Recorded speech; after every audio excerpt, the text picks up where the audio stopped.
2시간 전에 마감했지만 깜빡 잠이 들었다가 정신 차리고 나서 트레이더가 생생하게 전하는 글로벌 마켓 리뷰 델타1입니다.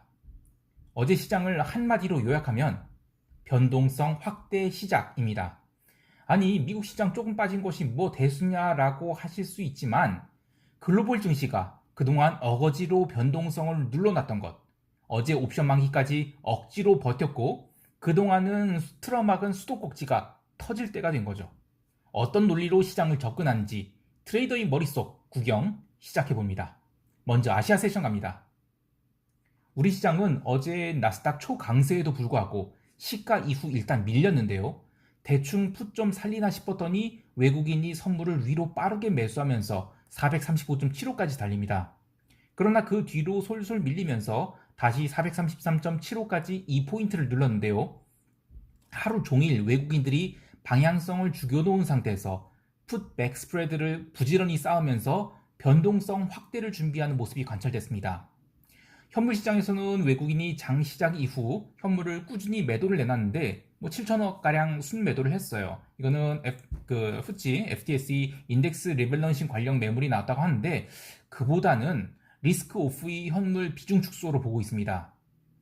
오전장에 외국인이 선물을 위로 강하게 당길 수 있었던 이유는 지금 433에서 436 구간은 이미 일종의 떠있는 구간이에요. 9월물이 시작되고 나서 미결제 약정을 동반한 상승 포지션이 쌓였다가 갭으로 도루묵이 됐었죠. 그래서 주변 상황들이 바뀌게 되면 이 구간 내에서는 빠르게 움직일 수밖에 없습니다. 그러니까 이 구간에서는 누가 포지션을 쌓던 이 카운터 파티들이 잘 붙지 않는 구간이라서 시장이 진짜 의미 있는 움직임을 보이려면 이 구간 바깥을 벗어나는 강한 시세가 나와야 되는데 그걸 만들어줄 투자 주체는 외국인밖에 없어요. 그러나 어제까지는 미국과 유럽이 옵션 만기라서 우리 시장은 방향성이 없었죠. 이제 옵션 만기가 끝났기 때문에 다음 주 월요일부터는 시장이 본격적인 움직임을 보이지 않을까 생각해 봅니다. 자, 시장 이야기를 좀 더 하면 우리 시장 변동성은 14포인트 구간까지 내려왔지만 글로벌 변동성은 18포인트까지 올라왔어요.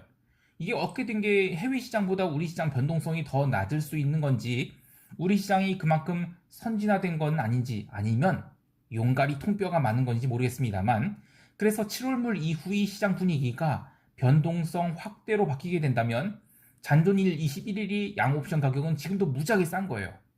변동성에 관련된 옵션 지표인 배가는 한번 살아나면 연속 월물이 배가 전체가 살아나게 되는데 만약에 당월물만 살아난다면 변동성 확대가 일시적인 것일 수 있죠. 그래서 월요일부터는 원월물이 배가가 살아나는지를 봐야 되겠습니다. 그리고 다음 주까지는 세타 효과가 적어요. 그러니까 옵션이 웬만해서는 잘 안 죽는다는 것이죠. 또 장중에 하락 추세가 나온다 하더라도 반대로 반발 매수도 장중에 크게 들어올 수 있다는 것을 이야기합니다. 따라서 다음 주부터는 일중 추세가 제법 나오면서 콜, 풋 양쪽으로 장중에 시세를 여러 차례 줄 수 있어 보이는데요. 우리 시장 변동성은 글로벌 수준인 18포인트 정도까지는 오른다면 거기서부터는 옵션 매수는 오버나잇을 각오하고 들어가야 되겠습니다. 또 하나 힌트를 얻을 수 있는 것은 외국인이 왜 장 초반에 선물을 강하게 위로 당겼을까인데요. 그렇게 선물을 당기고 나서는 풋백 스프레드 포지션을 계속 늘려나가요. 보통 외국인이 현물을 살 때 외가격 풋옵션을 매수하고 그래서 포트폴리오 보험을 들어놓는데 오늘은 현물 매도, 선물 매도, 콜옵션 매도, 풋 매수 완전 하방 포지션을 짰죠. 그리고 선물 매수를 장 초반에 강하게 당긴 다음 거기서부터 계속 풋옵션을 사 모았기 때문에 변동성을 터뜨리기 아주 딱 좋은 상황으로 끝났습니다. 선물 미결제 약정이 2,000계약가량 증가한 것도 장 초반 이후로 계속 선물을 바치면서 풋옵션을 다 사 모은 다음에 선물 매수를 종가 무렵 싹 정리하고 풋옵션 매수는 그대로 살려서 넘겼거든요. 그런데 이 옵션이 카운터파티가 개인입니다. 이번 주 주중 영상에서 제가 개인이 변동성 매도를 계속 하고 있는데 야 이것에 취하면 큰일 난다 했었죠. 변동성 매도라는 게 1년에 10개월은 벌어요. 그런데 나머지 2달 그러니까 그 2달을 리스크 관리를 잘못하면 1년 농사가 망치거나 아예 회생 불가가 됩니다.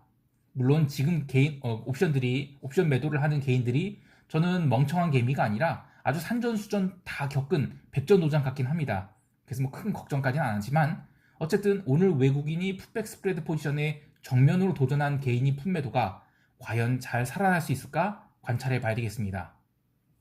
마지막으로 카카오와 네이버 이야기인데요. 저는 이 둘이 코스피 200 지수를 왜곡시키고 있다고 봐요. 무슨 이야기냐면 지금 시총 상위 종목인 이 3, 4, 시총 상위인 이 3, 4위 자리 다툼을 하면서 이 무주공산으로 두 종목이 올라가고 있어요. 근데 이들을 올릴 때 큰 자금이 필요하지 않습니다. 삼성전자가 시총이 뭐 아직은 500조 안 되지만 480조지만 어쨌든 500조라고 하고 카카오도 한 시총이 한 60조 원이라고 가정을 해볼게요.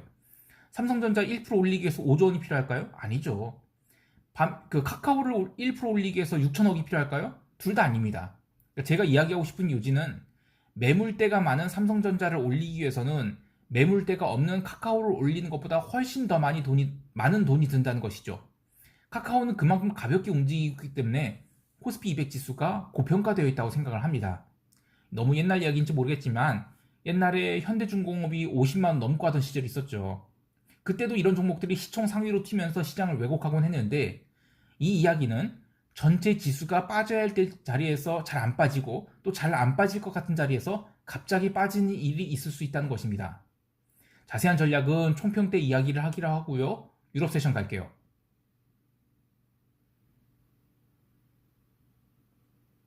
유럽 세션은 옵션 만기를 앞두고 시장을 최대한 붙들어 놓으려 했는데 시장이 거의 임계치에 다다른 것처럼 움직였어요. 사실 아시아 세션만 해도 밀렸던 골드가 차근차근 반등을 하고 유럽 지수 선물도 나름 보합권에서 출발을 했죠. 그러나 미국 10년 국채가 유럽 세션 시작하면서 또 오르기 시작해서 시장에 흠집이 나기 시작했습니다. 옵션 만기를 하루 앞두고 그동안 변동성 매도를 잔뜩 쌓아놨는데 커머디티 망가져, 채권 시장 망가져. 그러면 이 마진콜을 감당해야 되는 트레이더들이 주식 포지션을 정리를 안 할 수가 없어요. 그걸 틀을 막으려는 녀석들이랑 간말을 살리려는 녀석들이 충돌을 하면서 타협점을 찾은 게 15,620포인트 닥스 기준 마이너스 0.6%였습니다. 이렇게 유럽 세션이 간신히 버틴 상황에서 마리오 드라기 아저씨가 이상한 소리를 합니다. 유럽 경기 전망은 상향되고 있는데 팬데믹 이전 추세로 돌아가려면 추가 부양책이 필요하다고? 아니 또 부양책을? 이러면서 이탈리아 채권이 망가져요. 자, 오늘 시장의 첫 번째 포인트가 이겁니다. 그동안에는 독일 국채, 이탈리아 국채 스프레드가 계속 좁아졌어요.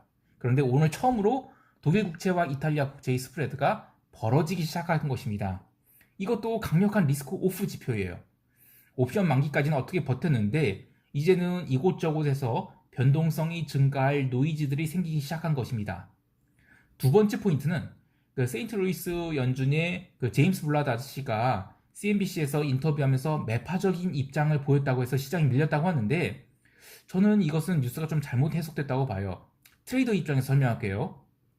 우선 미국 지수 선물은 유럽 만기 최종 거래인 한국 시간 저녁 8시까지는 어떻게든 버티고 있었어요. 그리고 나서 시장이 밀린 거예요. 블라드 총재는 기자회견을 밤 9시에 했거든요. 유럽의 만기 최종 거래가 끝난 8시부터 기자회견 한 그 9시 사이에는 그 1시간 사이에 드라기 아저씨 말도 나오고 그때 이탈리아 국채도 망가지고 유럽 지수 선물도 밀리고 그래서 한참 밀리기 시작한 다음에 기자회견을 한 거예요. 그래서 기자회견에 블라드 아저씨가 지수 하락폭을 키운 것이지 블라드 아저씨 때문에 지수가 갑자기 부러졌다 이것은 아닙니다. 그리고 채권은 오히려 좀 재밌게 좀 다르게 움직였어요. 뭐냐면 블라드 아저씨가 그런 매파적인 이야기를 하니까 처음에는 제법 아래로 세게 밀렸습니다. 특히 2년 국채는 확실하게 부러졌죠. 그런데 미국 10년 국채는 유럽 세션 시작하면서부터 오르기 시작했어요. 그러다가 블라드의 기자회견과 함께 급락을 합니다.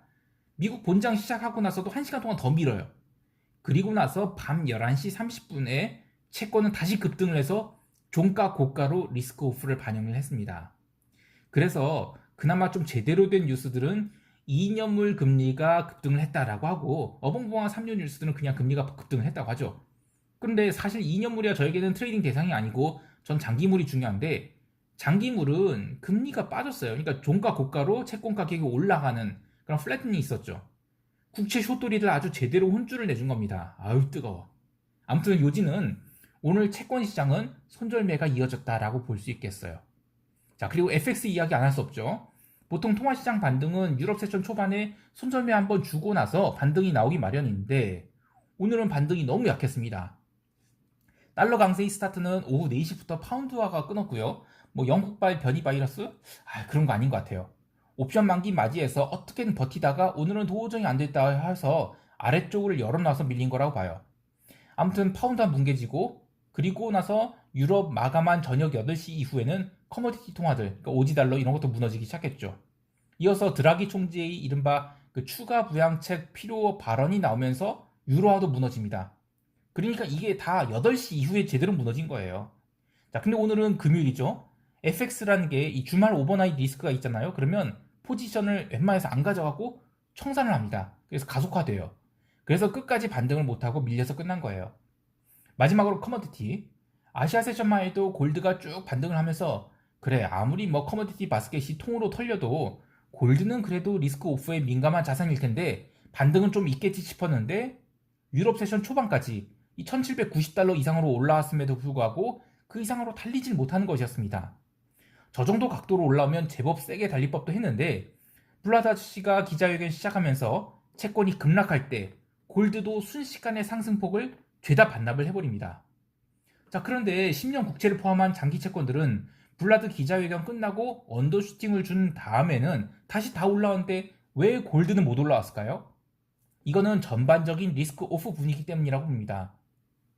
최근 몇 달 동안 커머디티 변동성이 계속 죽으면서 델타가 다 위로 열렸었는데 한 번에 델타가 다 아래로 꺾이면서 커머디티 옵션들이 살아있는 상황이에요. 만기가 지금 커머디티 옵션 다음 주 만기거든요. 이런 상황에서 옵션이 살아버리면 아시아 세션에서 언더슈팅 한번 딱 주잖아요. 그러면 죄다 상황해버려요. 그래서 골드가 1770달러대에서 한참 버티다가 그 장마감 10분 남겨놓고 손절이 확 나오면서 1763달러대로 밀린 거예요. 구리도 유럽 세션 초반에 계속 밀리다가 마지막에 손절매 물량이 나오면서 종가 저가로 끝나서 121선에 닿아서 마감했죠. 다만 기름은 이란 핵 합의 이슈가 남아있는지라 그래도 버텼는데 시장이 어떤 양상으로 전개될지 모르겠지만 저는 커머디티가 계속 막 부러지고 할 것 같진 않아요. 만약에 진짜 그렇게 부러진다고 하면 증시는 더 심하게 부러지겠죠. 총평 때 이야기하겠지만 지금 시장의 하락이 과연 그 변동성을 30포인트 이상으로 펌핑할 수 있는 심각한 상황인가? 저는 그건 아니라고 봐요. 그냥 의뢰이 나올 수 있는 조정이라고 봅니다. 다만 그동안 이제 워낙 눌러놨으니까 그것에 대한 발작은 있겠지만 옵션 만기가 끝나서 새 월물이 거래되는데 이제 해지 비용이 많이 들 거란 말이에요. 그런 상황에서 무작정 닥치고 아래로 막 내려간다? 그건 좀 아닐 것 같습니다. 아무튼 기름은 그동안에 버텼기 때문에 나중에 커머디티 페어가 반등할 때 왕따가 될 가능성이 큽니다. 오늘 발표된 베이커 휴즈의 그 오일리그 카운터는 373개로 또 늘었어요. 기름 공급량은 이미 균형점을 넘겼는데 시장이 그냥 침묵하고 있다고 봅니다. 자, 유럽 세션 정리하면 증시는 유럽 세션 시작하면서 만기 최종 거래되는 저녁 8시까지는 어떻게든 크게 밀리지 않고 버텼는데 그 이후에는 더 이상 막을 이유가 없어지면서 거의 2% 가깝게 밀어버렸다. 채권 시장은 유럽 세션 초반부터 미국 장기 국채가 살아나는 가운데 이탈리아 드라기 총재가 헛소리하면서 이탈리아 국채만 하락을 했고 그러면서 독일 이탈리아 국채 스프레드가 증가하는 리스크 오프 현상이 일어났다. 그리고 통화시장은 오버나잇 리스크 때문에 기존 달러 강세가 추세가 이어졌다. 커머디티도 마찬가지로 기름 빼고는 손절매가 이어졌다. 이 정도로 마무리하겠습니다. 자, 이제 미국 세션 갑니다.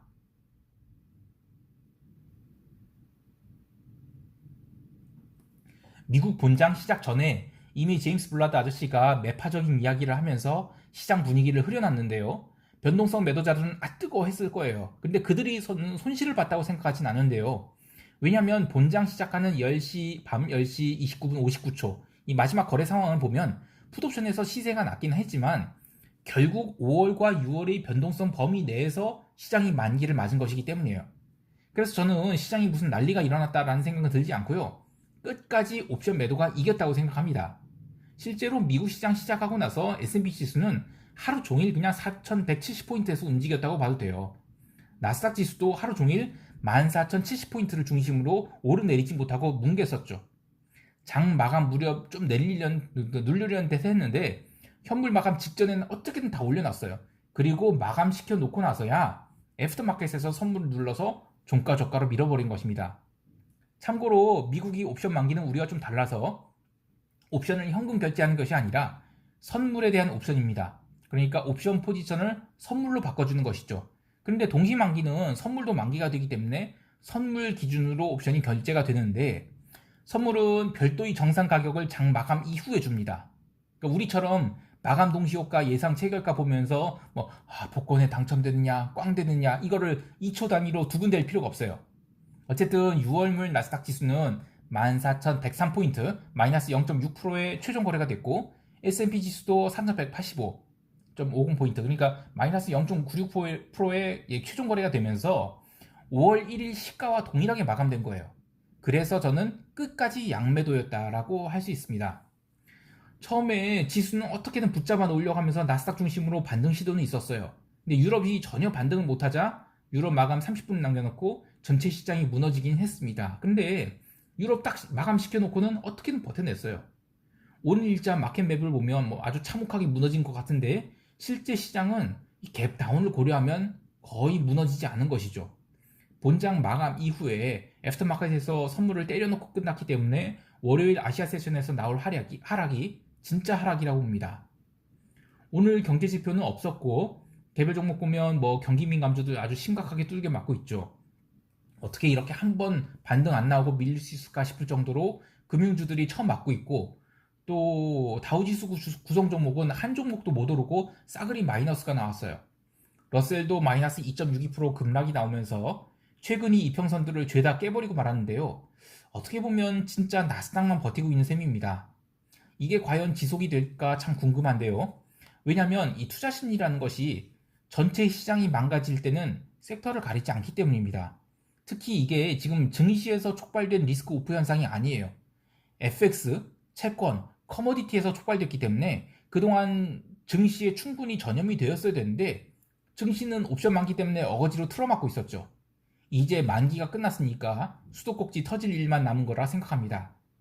자, 물론 시장이 바로 뚝뚝 부러지지 않을 수는 있어요. 그런데 변동성이 증가한 것 자체가 시장에는 좋은 현상이 아닙니다.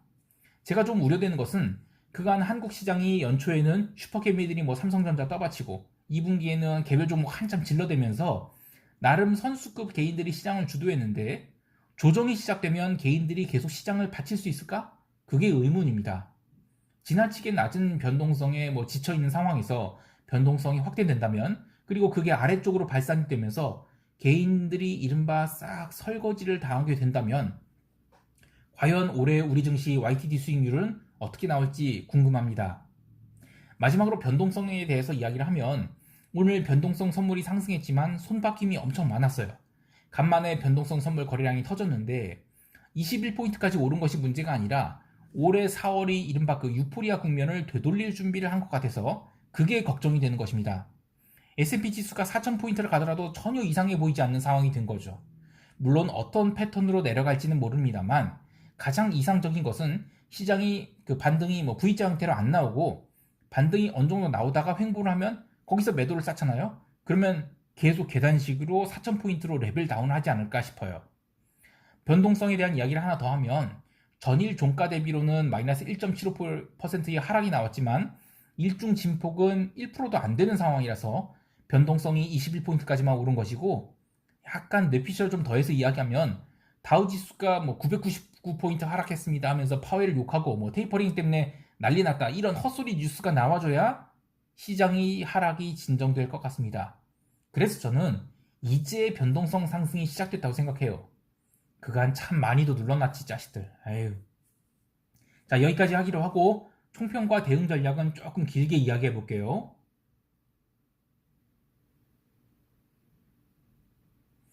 시장 총평을 하면 저는 이제 변동성 상승이 시작된 것 같다입니다.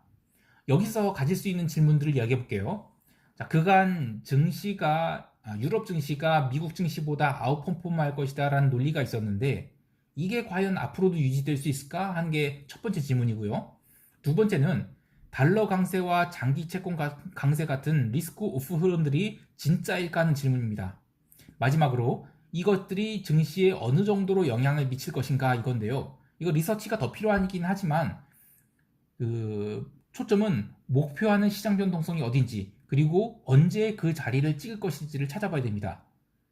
그러니까 이 트레이더가 알고 싶은 내용과 그러니까 리서치해야 되는 핵심과 이코노미스트들이 리서치하는 핵심이 좀 달라요.